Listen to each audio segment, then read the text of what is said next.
السلام علیکم ورحمۃ اللہ وبرکاتہ.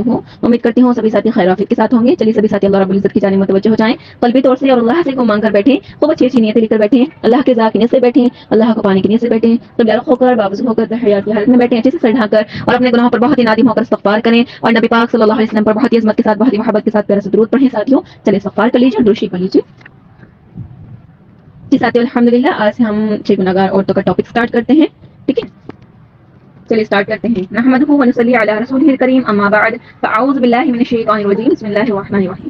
جی ساتھی دیکھیں جب نبی کریم صلی اللہ علیہ وسلم معراج پر گئے تھے تو انہوں نے وہاں پر کیا دیکھا تھا کہ سب سے زیادہ جہنم میں جو جا رہی تھی وہ عورتیں ہی تھیں. ٹھیک ہے تو اس غم نے نبی کریم صلی اللہ علیہ وسلم کو بہت زیادہ رلایا تھا.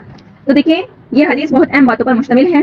اس حدیث کو حافظ شمس الدین ذہبی رحمۃ اللہ علیہ نے اپنی مشہور کتاب الکبائر میں نقل فرمایا ہے. اس حدیث کا خلاصہ یہ ہے کہ ایک مرتبہ حضرت علی رضی اللہ عنہ اور حضرت فاطمہ رضی اللہ عنہما حضرت محمد صلی اللہ علیہ وسلم سے ملنے کے لیے آپ صلی اللہ علیہ وسلم کے گھر تشریف لے گئے. حضرت علی رضی اللہ عنہ فرماتے ہیں کہ جب ہم حضور اقدس صلی اللہ علیہ وسلم کی خدمت میں حاضر ہوئے تو دیکھا کہ نبی کریم صلی اللہ علیہ وسلم رو رہے ہیں اور آپ صلی اللہ علیہ وسلم پر غشی تاری ہے. جب میں نے آپ صلی اللہ علیہ وسلم کی یہ حالت دیکھی تو عرض کیا کہ یا رسول اللہ میرے ماں باپ آپ صلی اللہ علیہ وسلم پر قربان ہو جائیں. آپ صلی اللہ علیہ وسلم کو کس چیز نے رلایا ہے اور کس بنا پر آپ صلی اللہ علیہ وسلم اتنا رو رہے ہیں؟ آپ صلی اللہ علیہ وسلم نے جواب میں فرمایا میں نے شب معراج میں اپنی امت کی عورتوں کو جہنم کے اندر قسم قسم کے عذابوں میں مبتلا دیکھا اور ان کو جو عذاب ہو رہا تھا وہ اتنا شدید اور ہولناک تھا کہ اس عذاب کے تصور سے مجھے رونا آ رہا تھا. دیکھیے پھر سرکار دو عالم صلی اللہ علیہ وسلم کی اپنی امت پر اتنی شفقت ہے کہ ہم اس کا اندازہ بھی نہیں کر سکتے. ساتھیوں محبت کی شفقت کی تبھی تو اتنا زیادہ رو رہے تھے. یہ تو انہیں کیا پرواہ تھی کہ جا رہی ہے لیکن نہیں یہ محبت کی بنا پر ساتھیوں اتنا زیادہ وہ روئے ہیں بہت زیادہ. کیا کرتے ہیں نماز پڑھاتے گھر میں داخل ہوتے اور دروازہ بند کر لیتے نہ کسی سے ملتے کچھ بھی نہیں. اور صحابہ کرام کو آپ کو پتہ ہے کہ اتنی زیادہ محبت تھی نبی کریم صلی اللہ علیہ وسلم سے ایک بھی نہیں ملتے تھے تو وہ پریشان جایا کرتے تھے. تو حضرت فاطمہ کو اس لیے بھیجا تھا وہاں پر تو انہوں نے بتایا تھا کہ مجھے امت کی عورتوں کا غم ستا رہا ہے.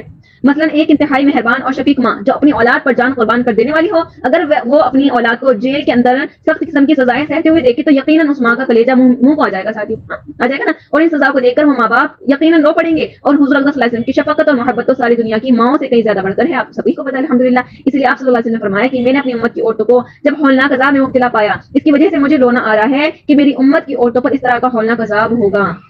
کیا دیکھا نبی صلی اللہ علیہ وسلم نے 6 طریقوں سے عذاب. اس کے بعد حضور صلی اللہ علیہ وسلم نے اس کی وضاحت فرمائی کہ میں نے جہنم کے اندر عورتوں کو کس کس طرح عذاب میں مبتلا دیکھا. چنانچہ آپ صلی اللہ علیہ وسلم نے فرمایا فرسٹ پوائنٹ ہے میں نے ایک عورت کو دیکھا کہ وہ اپنی بالوں کے ذریعے جہنم کے اندر لٹکی ہوئی ہے اور اس کی دماغ ہانڈی کی طرح پک رہا ہے. ساتھیوں اللہم حافظنا منہ کتنی بڑی بات ہے ساتھیوں. ایک تو خود جہنم کے اندر ہونا بذات خود اتنا ہولناک عذاب ہے. اللہ تعالیٰ ہم سب کو اپنی پناہ میں رکھے.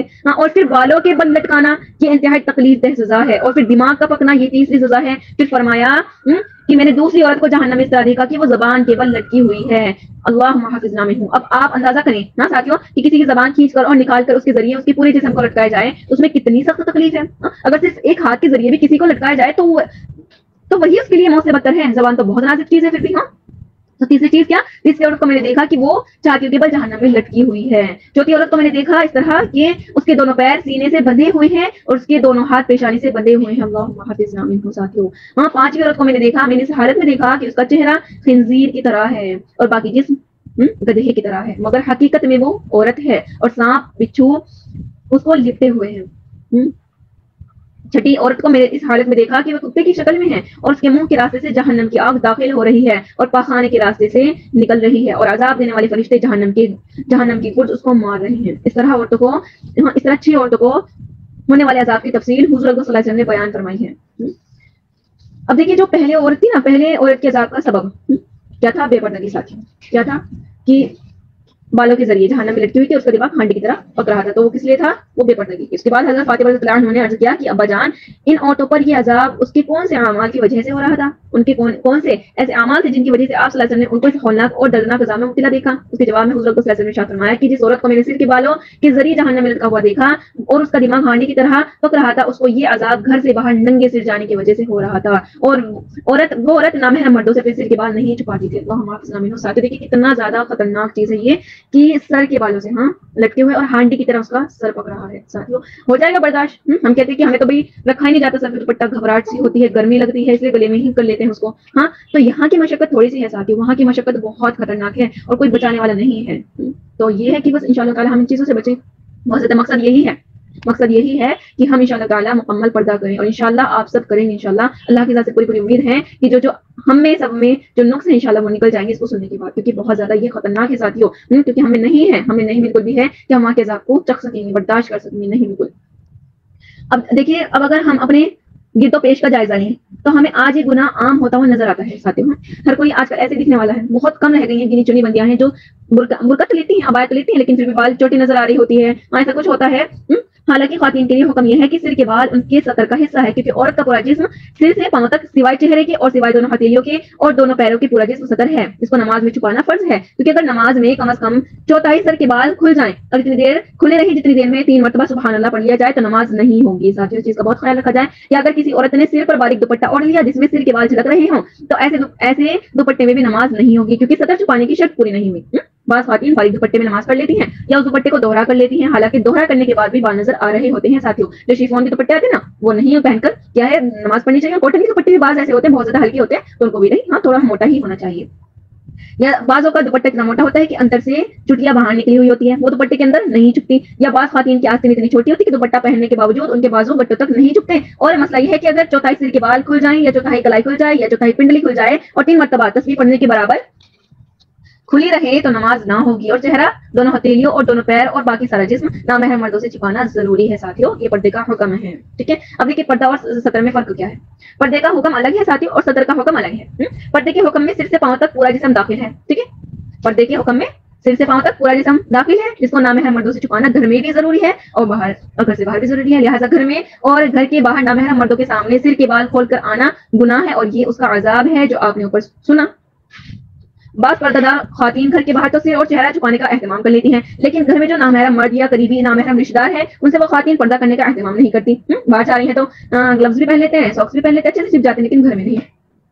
ان کے سامنے سر بھی کھلا ہے، گردن بھی کھلی ہے، بازو بھی کھلے ہوئے ہیں، گریبان تک کھلا ہوا ہے. اور بعض خواتین ساڑی اس انداز میں پہنتی ہیں کہ پیٹ اور پیٹ بھی اس میں نظر آتی ہے. مثلا دیور یا جیٹ یا تائزاد بھائی، پھوپھیزاد، ماموزاد اور خالازاد بھائی گھر میں آتے رہتے ہیں، لیکن ان سے پردے کرنے کا کوئی اہتمام نہیں ہے. ہاں، ان کے سامنے سر، سینہ، ہاتھ اور بازو سب کھلے ہوئے ہیں، جبکہ شریعت میں ان سب سے پردے کرنے کا حکم ہے اور ان کے سامنے سر کھولنے کی اجازت نہیں ہے.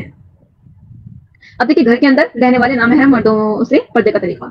اب آپ سوچیں کہ باہر والوں سے تو کر ہی لیتے ہیں، ٹھیک ہے، تو گھر میں ہے، اب گھر والوں سے کیسے پردہ کریں؟ تو بتایا جاتا ہے کہ اتنی گنجائش ہے کہ جو نامحرم مرد گھر کے اندر رہتے ہیں جن سے ہر وقت مکمل پردہ کرنا مشکل ہے، مثلا دیور یا جیٹ گھر کے اندر ساتھ رہتے ہیں، اب ہر وقت ان کی آمد و رفت رہتی ہے اور وہ اکثر گھر پر کام کاج بھی کرتے رہتے ہیں. ان کے بارے میں یہ حکم ہوا ہے کہ ان کے سامنے بھابھی کو چاہیے کہ وہ کوئی بڑا اور موٹا دوپٹہ اس طرح اوڑھے کہ اس میں پیشانی سے اوپر کے اور سر کے سارے بال چھپ جائیں اور دوپٹہ اس طرح باندھے جس طرح نماز میں باندھا جاتا ہے. ٹھیک ہے، اور اس میں دونوں بازو بھی چھپ جائیں اور وہ اپنی پنڈلیاں بھی سلوار وغیرہ سے چھپائیں. پنڈلی کا ذکر اس لیے کیا گیا کہ آج کل انہیں کھلے رکھنے کا رواج چل رہا ہے جو سراسر ناجائز ہے. ٹراؤزر پہن لیتے ہیں اور پلازوز پہن لیتے ہیں، ان سے کیا ہوتا ہے پنڈلیاں کھلی ہوئی ہوتی ہے. ساتھیوں، صرف چہرہ اور دونوں ہتھیلیاں اور دونوں پیر کھلے رہیں، اس حالت میں ان کے سامنے آنا جانا رکھیں اور گھر کا کام کاج انجام دیں تو اس کی گنجائش ہے. اور اس میں بھی بہتر یہ ہے کہ چہرے پر گھونگھٹ ڈال کر ان کے سامنے آ جائیں اور ضرورت کے وقت اسی گھونگھٹ میں ان سے بات بھی کر سکتی ہیں اور جواب بھی دے سکتی ہیں. ٹھیک ہے، چلیے گھونگھٹ نہیں ساتھیوں، ماسک لگا لیں، بہت ایزی ہے.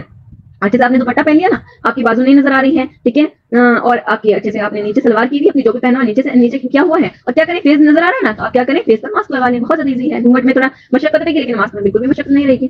شریف اور حیادار عورت کے لیے چہرے پر گھونگھٹ ڈال کر کام کاج کرنا کوئی مشکل نہیں، بشرطے کہ آخرت کی جس کو فکر ہے نا ساتھیوں وہ سب کچھ کرنے کو تیار ہو جائے گا. خوف خدا اللہ کا ڈر ہو اور اللہ کے حساب سے ڈر لگتا ہو اس کو. لیکن سر کھلا رکھنا یا سر کے اوپر اتنا باریک دوپٹہ اوڑھنا کہ اس میں سر کے بال نظر آ رہے ہیں، یا برائے نام دوپٹہ گلے میں ڈالے رکھنا، سر پر نہیں رکھا، بازو بھی کھلے ہوئے ہیں، کونیاں بھی کھلی ہوئی ہیں، کلائیاں بھی کھلی ہوئی ہیں اور ان کلائیوں میں زیور بھی پہنا ہوا ہے. اور آج کل تو پنڈیاں کھولنے کا منحوس رواج بھی چل رہا ہے. لہٰذا گھر کے جو نامحرم مرد ہیں ان کے سامنے بھی ان اعضاء کو کھولنا جائز نہیں، اور گھر سے باہر کھولنا تو کسی حال میں بھی جائز نہیں. لیکن آج مسلمان خواتین کا جو حال گھر کے اندر ہے اس سے زیادہ برا حال گھر کے باہر ہے. باہر نکلتے وقت برقعے اور پردے کا کوئی نام ہی نہیں، اور جو کپڑے پہنے ہوئے ہیں وہ بھی اتنے باریک اتنے چست ہیں کہ بدن کا ہر حصہ نمایاں ہو رہا ہوتا ہے. لہٰذا خواتین یہ بات سن لیں، نامحرم مردوں کے سامنے ننگے سر آنے کا عذاب سرکار دو عالم صلی اللہ علیہ وسلم یہ بیان فرما رہے ہیں کہ میں نے اپنی آنکھوں سے ان کو جہنم کے اندر سر کے بل لٹکے ہوئے دیکھا اور ان کے دماغ ہانڈی کی طرح پک رہا تھا. اللہ کی پناہ، اللہم حافظنا منہ. ساتھیوں، اللہ سے پناہ مانگے اور بچنے کی پوری کوشش کی جائے انشاءاللہ تعالیٰ. ٹھیک ہے ساتھیوں، الحمدللہ آج کا ہمارا درس کمپلیٹ ہوا.